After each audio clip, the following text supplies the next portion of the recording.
टूटे सपनों की मोहब्बत। पहला भाग। मुलाकात जो दिल में उतर गई। शहर की हलचल भरी जिंदगी में एक शांत कोना था, संगीत कैफे।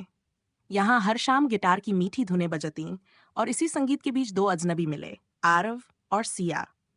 आरव एक होनहार लेखक था जिसकी किताबें पाठकों के दिलों को छू जाती थीं, लेकिन उसकी जिंदगी में एक खालीपन था जिसे वह खुद भी नहीं समझ पाया था। दूसरी तरफ सिया एक उभरती हुई पेंटर थी जो अपनी तूलिका से जिंदगी के हर रंग को कैनवास पर उतारती थी। एक शाम जब सिया अपनी कॉफी लेकर कैफे के कोने में बैठी थी, तभी उसकी नजर सामने बैठे आरव पर पड़ी। वह अपनी डायरी में कुछ लिख रहा था और उसके चेहरे पर एक अजीब सी तल्लीनता थी। सिया को उसकी ये गंभीरता आकर्षित कर गई। क्या मैं यहाँ बैठ सकती हूँ? सिया ने झिझकते हुए पूछा। आरव ने नजरें उठाई, हल्की सी मुस्कान दी और बोला, बिल्कुल, ये जगह सबके लिए है। यहीं से उनकी पहली मुलाकात हुई और धीरे धीरे ये मुलाकातें आदत बन गईं। दोनों की रुचियां अलग थीं, पर उनके दिलों की धड़कनें एक लय में थीं। दूसरा भाग, मोहब्बत का एहसास। समय बीता गया और आरव और सिया की दोस्ती गहरी होती गई। वे घंटों बातें करते, एक दूसरे के शौक को समझते और अपनी भावनाएं साझा करते। एक दिन जब बारिश की हल्की फुहारें पड़ रही थीं, आरव ने सिया को अपने मन की बात बताने का फैसला किया। सिया, तुमने कभी सोचा है कि कुछ रिश्ते किस्मत बनाती है? आरव ने झिझकते हुए पूछा। सिया ने उसकी ओर देखा और मुस्कुराते हुए बोली, हाँ, और कुछ रिश्ते हम खुद बना लेते हैं। तो क्या हम दोनों का रिश्ता किस्मत का बनाया हुआ है? आरव ने उसकी आंखों में झांकते हुए पूछा। सिया ने कुछ पल सोचा, फिर मुस्कुराई और बोली, शायद, पर मुझे ये रिश्ता पसंद है। उस शाम पहली बार आरव ने सिया का हाथ थामा और सिया ने उसे मना नहीं किया। वे दोनों जान गए कि उनकी दोस्ती अब प्यार में बदल रही थी। तीसरा भाग, मुश्किलों की आहट। मोहब्बत की यह कहानी खूबसूरत चल रही थी, लेकिन हर प्यार की राह में कुछ कांटे भी होते हैं। सिया का परिवार बहुत पारंपरिक था। उसके माता पिता ने उसकी शादी पहले ही तय कर रखी थी, और जब उन्हें आरव के बारे में पता चला तो घर में बवंडर आ गया। तुम्हें क्या लगता है, हम तुम्हारी शादी एक लेखक से कर देंगे? उसकी कोई स्थिर जिंदगी नहीं है, कोई भविष्य नहीं, उसके पिता ने गुस्से में कहा। सिया ने बहुत समझाने की कोशिश की, पर उसके माता पिता नहीं माने। दूसरी तरफ आरव भी इस दर्द को महसूस कर रहा था। सिया, मैं तुम्हें किसी मुश्किल में नहीं डालना चाहता। अगर तुम्हें लगता है कि तुम्हें अपने परिवार का फैसला मानना चाहिए, तो मैं पीछे हट जाऊंगा। लेकिन सिया के दिल में आरव के लिए प्यार सच्चा था। उसने अपने माता पिता से साफ कह दिया कि वह आरव से ही शादी करेगी। चौथा भाग, प्यार की अग्नि परीक्षा। सिया का परिवार उसके खिलाफ हो गया। उन्होंने उसे घर में कैद कर दिया, उससे फोन छीन लिया और उसकी हर आजादी छीन ली। दूसरी तरफ आरव पागलों की तरह सिया को ढूंढ रहा था। उसने हर जगह कोशिश की, पर कोई रास्ता नहीं मिला। एक रात जब सिया की माँ उसके कमरे में आई, तो सिया ने उनसे हाथ जोड़कर कहा, माँ, प्यार कोई गुनाह नहीं है। अगर आप मुझसे सच में प्यार करती हैं, तो मुझे मेरी खुशी चुनने दें। माँ के दिल में बेटी के आंसुओं ने हलचल मचा दी। अगले दिन उन्होंने अपने पति को समझाया और आखिरकार सिया को उस पसंद की जिंदगी जीने देने का फैसला किया गया। अंतिम भाग, अधूरी नहीं रही कहानी। जब सिया कैफे पहुंची तो आरव वहीं बैठा था, उसी जगह जहां वे पहली बार मिले थे। तुम आ गई? आरव ने अपनी आंखों में नमी लिए पूछा। सिया ने उसकी ओर देखा और मुस्कुराते हुए कहा, तुम्हारे बिना अधूरी थी। उस दिन वे दोनों गले मिले और उनकी मोहब्बत की कहानी पूरी हो गई, क्योंकि सच्चा प्यार हर मुश्किल को पार कर लेता है। नया सवेरा, नई उम्मीदें। सिया और आरव की मोहब्बत जीत गई थी, लेकिन असली सफर अब शुरू हुआ। प्यार ने उन्हें मिलाया था, पर जिंदगी की सच्चाइयां अब उनकी परीक्षा लेने वाली थीं। सिया ने अपने माता पिता को मना लिया, लेकिन उनके दिल में अभी भी शंका थी। समाज क्या कहेगा? रिश्तेदार क्या सोचेंगे? उनकी बेटी एक लेखक के साथ कैसे जीवन बिताएगी? दूसरी ओर आरव भी अपने करियर को लेकर चिंतित था। उसने अपनी कई किताबें लिखी थीं, लेकिन कोई भी बेस्ट सेलर नहीं बनी थी। उसके पास ना तो कोई स्थिर नौकरी थी और ना ही कोई बड़ा नाम। लेकिन सिया को इस सब से कोई फर्क नहीं पड़ता था। तुम्हें मुझ पर भरोसा है ना? एक रात छत पर बैठे आरव ने सिया से पूछा। बिल्कुल, जब मैंने तुम्हें चुना है तो तुम जैसे भी हो वैसे ही मुझे पसंद हो। सिया ने मुस्कुराते हुए कहा। उसके इन शब्दों ने आरव के अंदर एक नई ऊर्जा भर दी। उसने ठान लिया कि वह अपने सपनों को हकीकत में बदलेगा, अपने प्यार के लिए, अपने आत्मसम्मान के लिए। संघर्ष की राहें। शादी के बाद सिया और आरव ने एक छोटे से घर में अपनी दुनिया बसाई। सिया ने अपनी पेंटिंग्स बेचना शुरू किया और आरव ने अपनी सबसे खास किताब लिखने की ठानी। ये किताब उनकी अपनी कहानी पर आधारित थी। टूटे सपनों की मोहब्बत। दिन गुजरते गए, लेकिन सफलता इतनी जल्दी नहीं मिलती। कई महीनों तक उनकी आर्थिक स्थिति कमजोर रही। कई बार खाने के पैसे भी मुश्किल से जुटते थे। क्या हमने गलती कर दी? एक दिन सिया ने मायूसी से पूछा।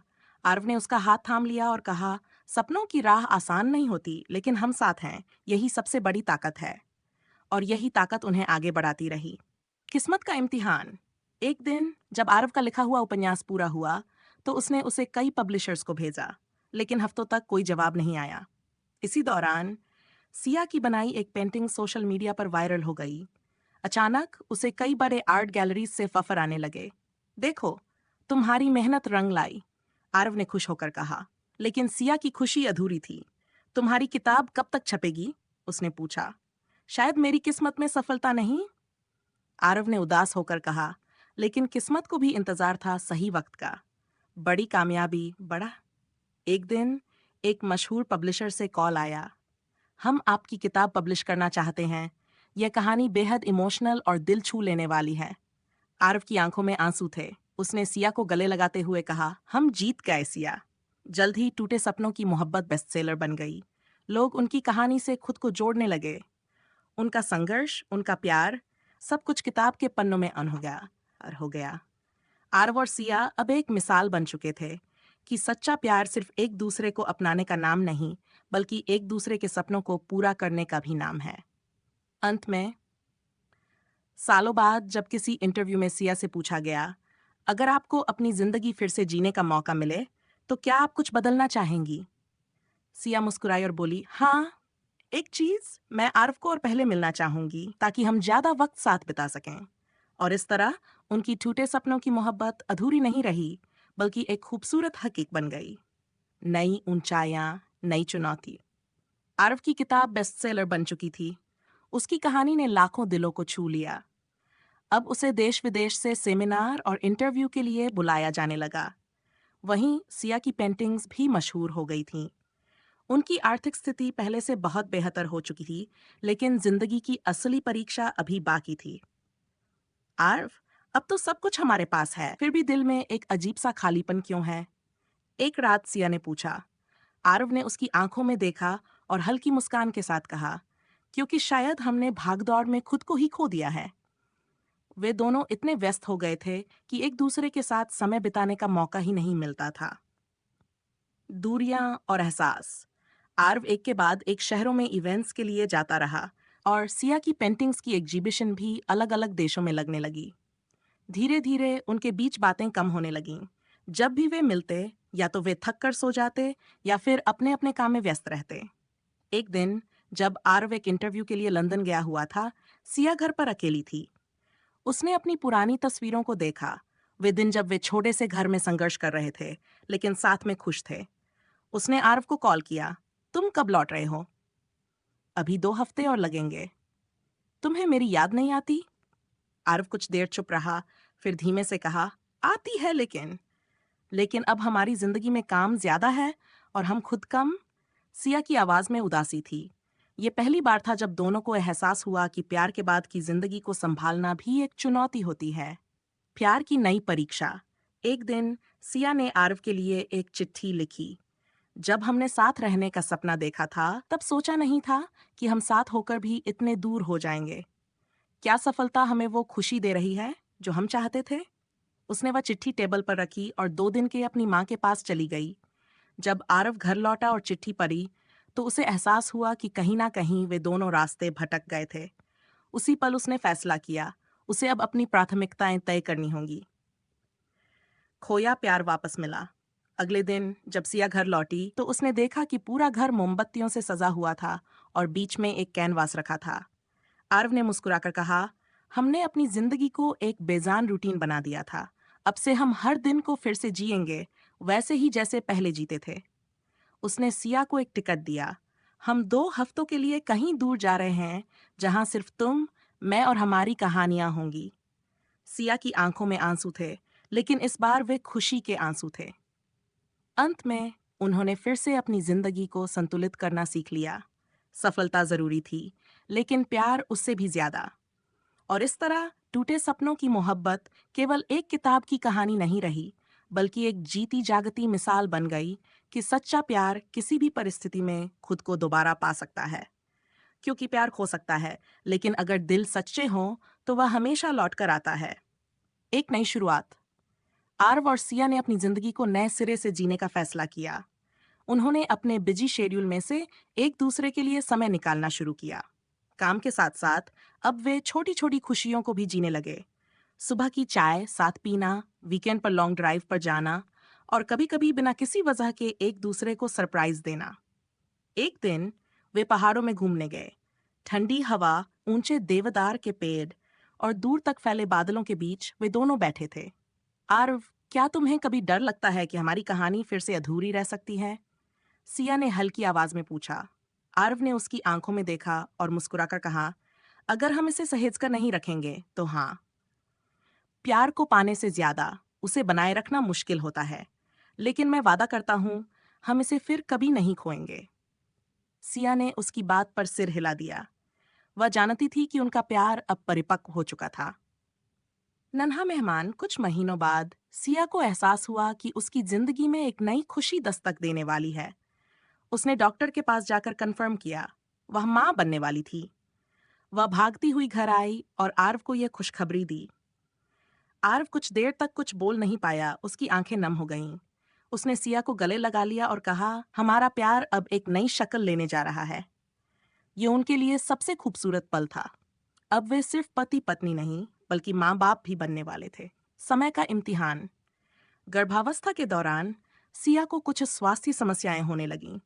डॉक्टर ने आराम करने की सलाह दी, लेकिन सिया अपने काम को छोड़ना नहीं चाहती थी। सिया, अब तुम्हें खुद ख्याल रखना होगा, तुम्हारी सेहत सबसे जरूरी है। आरव ने चिंता से कहा, लेकिन मेरी पेंटिंग्स, मेरी एग्जीबिशन, वह सब बाद में भी हो सकता है, लेकिन अभी तुम्हारा और हमारे बच्चे का स्वास्थ्य सबसे जरूरी है। आरव ने सिया को मनाया और उसके हर कदम पर उसका साथ दिया। उसने अपने सभी टूर और इवेंट्स को कुछ महीनों के लिए रोक दिया, ताकि वह सिया के साथ रह सके। एक नए जीवन का आगमन, आखिर वह दिन आ ही गया। हॉस्पिटल के बाहर आरव बेसब्री से इंतजार कर रहा था। उसकी हथेलियां पसीने से भीग रही थीं, दिल तेजी से धड़क रहा था। फिर डॉक्टर बाहर आए और मुस्कुराकर बोले, बधाई हो आरव, तुम्हारे घर एक नन्ही परी आई है। आरव की आंखों से आंसू छलक पड़े। उसने दौड़कर सिया को देखा। वह थकी हुई थी, लेकिन उसकी गोद में उनकी बेटी थी। देखो, हमारी छोटी सिया, सिया ने मुस्कुराकर कहा। आरव ने बच्ची को गोद में लिया और हल्के से उसका माथा चूमा। यह उनकी मोहब्बत का सबसे खूबसूरत परिणाम था। कहानी जो कभी खत्म नहीं होती। समय बीतता गया, उनकी बेटी बड़ी होती गई। वह भी अपने माता पिता की तरह कला से जुड़ गई। कभी अपने पापा की कहानियों को पढ़ती, तो कभी अपनी माँ की पेंटिंग्स बनाती। एक दिन जब सिया और आरव बालकनी में बैठे थे, उनकी बेटी दौड़ती हुई आई और बोली, पापा, आप और मम्मी की लव स्टोरी पर एक किताब क्यों नहीं लिखते? आरव और सिया एक दूसरे को देखकर हंस पड़े। बेटा, वह कहानी तो मैं पहले ही लिख चुका हूँ, टूटे सपनों की मोहब्बत। तो उसका पार्ट 2 क्यों नहीं लिखते? बच्ची ने मासूमियत से पूछा। आरव ने सिया की तरफ देखा और मुस्कुराकर बोला, शायद ये कहानी कभी खत्म होने के लिए बनी ही नहीं। और इसी तरह उनकी मोहब्बत का सफर जारी रहा, उतार चढ़ाव के साथ, लेकिन हमेशा साथ। क्योंकि सच्ची मोहब्बत कभी खत्म नहीं होती, वह हर रोज एक नई कहानी लिखती है। नई पीढ़ी, नया मोड़। समय अपनी रफ्तार से आगे बढ़ता गया। आरव और सिया की बेटी, जिसे उन्होंने आरुषि नाम दिया था, अब 16 साल की हो चुकी थी। वह अपने माता पिता की तरह ही संवेदनशील और रचनात्मक थी। उसे लिखने और पेंटिंग बनाने का शौक था, लेकिन सबसे ज्यादा उसे अपने माता पिता की प्रेम कहानी सुनना अच्छा लगता था। एक दिन जब वह अपनी माँ की पुरानी पेंटिंग्स देख रही थी, उसकी नजर एक अधूरी पेंटिंग पर पड़ी। मम्मा, ये पेंटिंग अधूरी क्यों है? उसने सिया से पूछा। सिया ने तस्वीर की ओर देखा। ये वही पेंटिंग थी जो उसने शादी से पहले बनाई थी, लेकिन हालात के चलते उसे कभी पूरा नहीं कर पाई। क्योंकि जिंदगी की कुछ कहानियां हमें खुद पूरी करनी होती हैं बेटा, सिया ने मुस्कुराते हुए कहा। तो मैं इसे पूरा कर सकती हूँ? आरुषि ने उत्साह से पूछा। बिल्कुल, क्योंकि अब ये तुम्हारी कहानी भी बन चुकी है। आरुषि की उलझन। हालांकि आरुषि अपने माता पिता की प्रेम कहानी से बहुत प्रभावित थी, लेकिन उसके अपने विचार अलग थे। उसे प्यार और रिश्तों पर संदेह था। क्या आज के समय में भी वैसा सच्चा प्यार संभव है जैसा पापा और मम्मा के बीच था? वह अक्सर खुद से सवाल करती। एक दिन उसने अपने पिता से ये सवाल पूछ लिया। आरव ने हंसते हुए कहा, प्यार हर दौर में अलग दिखता है, लेकिन उसकी आत्मा वही रहती है। तुम्हें बस सही इंसान का इंतजार करना होगा जो तुम्हारी जिंदगी में रंग भर दे। लेकिन आरुषि को यह जवाब अधूरा लगा। पहला प्यार, पहली चोट।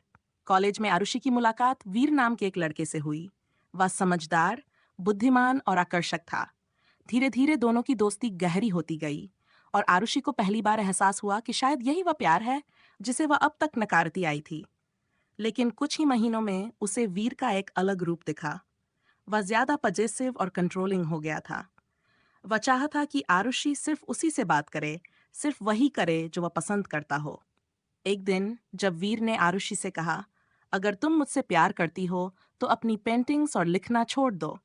मुझे तुम्हारा इतना सोशल होना पसंद नहीं। तो आरुषि को पहली बार एहसास हुआ कि यह प्यार नहीं, बल्कि एक पिंजरा था। उसने बिना देर किए ये रिश्ता खत्म कर दिया। पिता की सीख। वह रात भर रोती रही, लेकिन अगले दिन उसने अपने पिता के पास जाकर कहा, पापा, आपने कहा था कि सच्चा प्यार हर दौर में होता है, लेकिन शायद अब वैसा प्यार बचा ही नहीं है। आरव ने उसकी आंखों में आंसू देखे, फिर प्यार से उसके सिर पर हाथ रखा। बेटा, प्यार का मतलब ये नहीं कि तुम किसी के लिए खुद को बदल दो। सच्चा प्यार तुम्हें संवारता है, तोड़ता नहीं। जो रिश्ता तुम्हारी पहचान को मिटाने लगे, वह प्यार नहीं, बल्कि जंजीर है। उस रात आरुषि बहुत सोचती रही। उसने अपनी अधूरी पेंटिंग निकाली और उसमें एक नई तस्वीर जोड़ दी, एक लड़की जो खुद को तलाश रही थी। एक नई राह। अब आरुषि पहले से ज्यादा मजबूत बन चुकी थी। उसने अपनी कला को और निखारने का फैसला किया और अपने माता पिता के रास्ते पर चलते हुए अपनी खुद की किताब लिखने की सोची। उसने आरव से कहा, पापा, अब मैं भी एक कहानी लिखूंगी, मेरी खुद की पहचान की कहानी। आरव और सिया ने गर्व से उसे देखा। उन्होंने उसकी पेंटिंग को देखा जो अब पूरी हो चुकी थी, और उसमें सिर्फ रंग ही नहीं बल्कि आत्मविश्वास भी था। अंत में एक दिन जब आरव, सिया और आरुषि साथ बैठे थे तो आरुषि ने कहा, पापा, आपकी किताब टूटे सपनों की मोहब्बत ने लाखों लोगों को सिखाया कि प्यार कैसे बचाया जाए। अब मैं एक नई किताब लिखूंगी कि प्यार से पहले खुद को कैसे पाया जाए। आरव ने मुस्कुराकर कहा, तो हमारी कहानी का अगला अध्याय तुम लिखोगी। और यही इस मोहब्बत की सबसे खूबसूरत बात है, ये कभी खत्म नहीं होती। और इस तरह टूटे सपनों की मोहब्बत अब सिर्फ एक प्रेम कहानी नहीं रही, बल्कि एक नई पीढ़ी की प्रेरणा भी बन गई। क्योंकि सच्चा प्यार सिर्फ किसी और को पाने का नाम नहीं, बल्कि खुद को पहचानने का भी नाम है।